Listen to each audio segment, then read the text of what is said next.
कराची में जराइम का ग्राफ आसमान छूने लगा। 2020 में 50,000 से ज्यादा शहरी लुटे। हुकूमत सिंध को 5 माह बाद ख्याल आ गया। एपेक्स कमेटी का इजलास वज़ीर आला सिंध की ज़ेर सदारत जारी।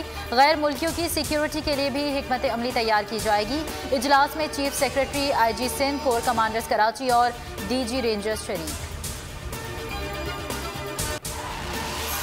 बिलावल भुट्टो की तहरीक आदम एतमाद की तजवीज़ के बाद सलाह मशवरे। कौमी असम्बली इजलास से पहले मुत्तहदा अपोजिशन का इजलास।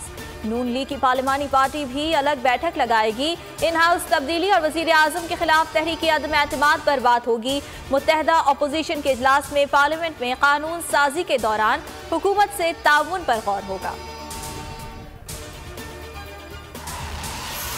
तहरीक अदम एतमाद का मुकाबला करेंगे और उन्हें शिकस्त देंगे। शाह महमूद कुरैशी पुरअज़्म। कहा, इस्तीफों के मामले पर इख्तलाफ मंजर आम पर आ चुके हैं। मौलाना लॉन्ग मार्च पर तुले हैं। फवाद चौधरी का ट्वीट।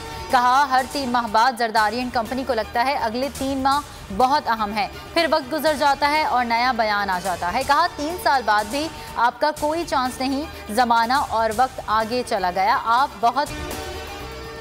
मुल्क भर में मोहल्ले कोरोना के वार जारी। कातिल वायरस ने मजीद 23 जानें ले ली। अमवात की तादाद 11,318 हो गई। मजीद 1,629 अफराद वबा की लपेट में आ गए। मुतासरीन 5,34,000 से जायद हो गए। मुस्बत केसेस की शरह 4.45% हो गई। सबसे ज्यादा कराची में 11.39, पेशावर 9.72% के साथ दूसरे नंबर पर।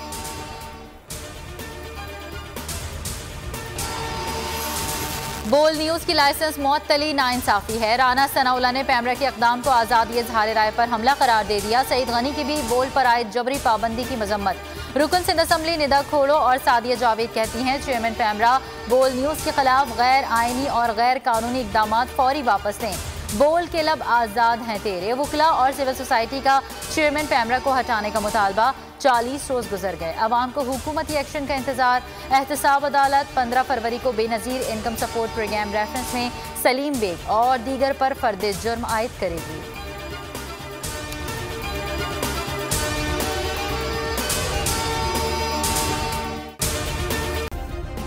सब्सक्राइब करें और बेल दबाएं ताकि कोई खबर रह न जाए।